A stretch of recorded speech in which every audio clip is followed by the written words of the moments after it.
Hello everybody, நான் ரமா ஜெயராமன். இந்த வீடியோவில் நவராத்திரி கொலு டெக்கரேஷன் ஐடியாஸ் என்னென்னு பார்க்கலாம். ஆல்ரெடி நான் போட்ட வீடியோஸ்க்கெலாம் நல்ல ரெஸ்பான்ஸ், ரொம்ப தேங்க்ஸ். இந்த விளக்கு நான் எப்படி அலங்காரம் பண்ணேன், 1000 rupeesக்குள்ளே கொலு பொம்மையெல்லாம் நான் எங்கே வாங்கினேன், செட்டாக கிஃப்ட் ஐடியாஸ் எல்லாம் டிஸ்கிரிப்ஷன் பாக்ஸில் கீழே போட்டிருக்கேன். ரொம்ப சிம்பிளாக நம்ம கிட்ட இருக்கிற ஐட்டம்ஸை வச்சே நவராத்திரி கொலுவை என்னமா டெக்கரேட் பண்ணலான்னு பார்க்கலாம். வாங்க வீடியோக்குள்ளே போகலாம். கொலு எப்போவுமே மாலையபட்சத்தில் வர அமாவாசையில் தான் ஆரம்பிக்கும். முதல்ல அமாவாசை அன்னைக்கு படி இறக்கி படி போட ஆரம்பிப்பாங்க. படி எப்போவுமே 5, 7 இந்த மாதிரி ஒத்த படையில் தான், 1, 3, 5, 7 நம்ம வசதி எப்படியோ அந்த மாதிரி கொலு படி போட்டுக்கலாம். நான் மேலே இந்த மாதிரி ஒரு வெள்ளை வேஷ்டியால் ஃபஸ்ட்டு கவர் பண்ணுறேன். இதான் என்னோடய ஃபர்ஸ்ட் லேயர். கொலுக்கு நவராத்திரி 9 நாளைக்கும் நிறைய ப்ரொசீஜர்ஸ் இருக்குது. 9 நாளும் ஸ்ரத்தையாக காத்தால் எழுந்து நைவேத்தியம் பண்ணணும். 3 வேளையும் நைவேத்தியம் பண்ணணுன்றது எங்கள் அம்மாவோட வழக்கம். காத்தால், மத்தியானம், சாயங்காலம் அதான் வழக்கம். 9 நாளும் விளக்கு பூஜை பண்ணணும். அதுக்கு மேலே நான் ஒரு டார்க் கலரில் ஒரு புடவை போட்டிருக்கேன். டார்க் கலர்ஸ் போட்டால் ரொம்ப அழகாக இருக்கும் பார்க்குறதுக்கு. ஆரஞ்சு, வயலட், இந்த மாதிரி மெரூன்லாம் போட்டால் நல்லாயிருக்கும்.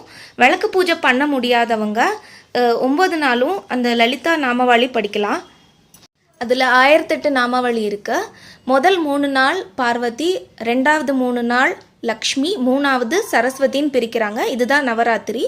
9 நாளும் இந்த பூஜை பண்ணுறச்சே அதில் பலன் நிறைய இருக்கும். ஒரு படிக்கும் என்ன வைக்கலான்னு சொல்கிறேன். முதல் படியில் நம்ம குலதெய்வம், குலகுரு வந்துடணும். நான் மகா பெரியவர் சங்கராச்சாரியாரையும் ஸ்ரீரங்கநாதர் பெருமாளையும் வச்சுருக்கேன். பிள்ளையாரை வச்சு ஆரம்பிச்சிருக்கேன் படியை. அடுத்த படியில் நம்ம கும்பிடுற தெய்வம் வைக்கணும். நான் அம்மா, குழந்தை, பிள்ளையார், ராகவேந்திரர், கிருஷ்ணர், ஆலையில கிருஷ்ணர் வச்சுருக்கேன். எல்லா படியிலையும் நான் ஒரு பார்டர் மாதிரி ஒரு விளக்கு பிடிக்கிற பொண்ணு அந்த மாதிரி வச்சுருக்கேன். அடுத்தது தசாவதாரம் வச்சுருக்கேன். அங்கேயே நான் சிவன், சாய்பாபா எல்லாரையும் கொண்டு வந்துட்டேன் அந்த இடத்துலையே. அதுக்கு கீழே இந்த தாடையில் வச்சுருக்கிற குழந்தை, இது இல்லாத கொலு வீடே கிடையாது. இந்த பொம்மை எப்போவுமே எல்லார் வீட்லேயும் வழக்கமாக உண்டு. அதுக்கு பக்கத்தில் நான் காய்கறி காரமாக, கல்யாண செட்டு இதெல்லாம் வச்சுருக்கேன். இங்கே மேலே வாத்தியம். முதல் 3 படிக்கு நம்ம மெயின் இம்பார்ட்டன்ஸ் கொடுத்துட்டு அடுத்தடுத்த படியிலலாம் நம்ம இஷ்டப்பட்ட விரும்பின செட்டெல்லாம் வைக்க ஆரம்பிக்கலாம். பொண்ணோட மாப்பிள்ளையோட வலது பக்கம் பொண்ணை உட்கார வச்சுருக்கேன். அடுத்த படியில் நான் என் குழந்தைக்காக கிரிக்கெட் செட் வச்சுருக்கேன். இந்த பக்கம் கிறிஸ்மஸ் கேரல்ஸ் மாதிரி வச்சுருக்கேன். நடுவில் சாண்டா கிளாஸ் வச்சு. எல்லாமே நம்மளோட க்ரியேட்டிவிட்டி தான். இது வைக்கணும் அது வைக்கக்கூடாதுன்னு எதுவுமே கிடையாது. அடுத்த படியில் இது 5 படி முடிஞ்சு நான் 6வது படி சொல்லின்னு இருக்கேன். இங்கே தாத்தா பாட்டி மளிகை கடை வச்சுருக்கேன் அரிசி பருப்போட. இது இல்லாமல் இருக்கவே கூடாது, கண்டிப்பாக இருக்கணும். நம்ம ஊரோட பெருமை வாய்ந்த பொம்மைகள் வைக்கலாம். நான் தஞ்சாவூர் தலையாட்டி பொம்மை, அப்புறம் தஞ்சாவூர் அந்த கொட்டாங்குச்சி பொம்மை அதெல்லாம் நான் வச்சுருக்கேன். இது 2ம் மரத்தால் ஆன பொம்மை. இது 2 பக்கமும் நான் ஃப்ளவர் வாஸ் வச்சுருக்கேன்.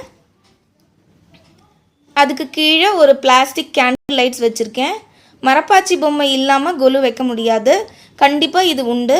நான் ஒரு பெரிய மரப்பாச்சி பொம்மை வாங்கினேன். நான் இது எங்கே வாங்கினேன்னு கீழே டிஸ்கிரிப்ஷனில் போடுறேன், லிங்க் போடுறேன். அதுக்கப்புறம் 7வது படியில் நான் 9 நாளும் பூஜை பண்ண போகிற மகா விளக்கை வச்சுருக்கேன். இந்த பக்கம் கேண்டில் ஹோல்டர், இதில் நான் டெய்லி கேண்டில் வைக்க போகிறேன். அந்த பக்கம் ஒரு சின்ன செடி வச்சுருக்கேன். இது கோலம் போட்ட தட்டு. நான் இது புட்டபர்த்தியில் வாங்கினேன். நான் அங்கே ரெகுலராக போகிறது வழக்கம், அதனால் நான் நிறைய விஷயம் அங்கே வாங்கிடுவேன். ஸோ இதுதான் என்னோடய 7 படி. நான் செட்டாக வச்சுருக்கிறது 5 படி தான். நான் அடிஷ்னலாக 2 படி எப்போவுமே ஆட் பண்ணுறது வழக்கம். ஒன்று இந்த சின்ன சின்ன பொருட்கள் வைக்கிறதுக்கும், இன்னொன்று விளக்கு வைக்கிறதுக்கும். அடுத்தது நான் பார்க் கட்டியிருக்கேன். பார்க்கில் ஜலக்கிரீடை வச்சுருக்கேன். ஜலக்கிரீடையில் ஒரு மலை மாதிரி நான் பூச்செடி வைக்கிறதுக்காக வாங்கின மண்ணை யூஸ் பண்ணி மலை மாதிரி கட்டி நான் அது மேலே கிருஷ்ணரை வச்சுட்டு கீழே ஜலக்கிரீடை வச்சுருக்கேன். அடுத்தது நான் ஒரு ஜூ மாதிரி பண்ணியிருக்கேன். இந்த ஜூ எல்லாம் நம்மளோட க்ரியேட்டிவிட்டி தான். 9 நாளும் சுண்டல் பண்ணி விளக்கு பூஜை பண்ணி 3 வேளையும் நைவேத்தியம் பண்ணி சுவாமிக்கு பண்ணாக்கா நல்ல பலன் கிடைக்கும். ஸ்ரத்தையாக பண்ணுங்கள். பண்ண முடியாதவங்க லலிதா சஹஸ்ரநாமம் நாமாவளி படிங்க, நல்லது. கலசம் வைக்கிற வழக்கம் இல்லைன்னா வைக்கக்கூடாது, வீட்டுக்கு ஆகாது, அதை மட்டும் ஞாபகம் வச்சுக்கோங்க. Until I see you in my next video, மறக்காமல் சப்ஸ்கிரைப் பண்ணுங்கள்.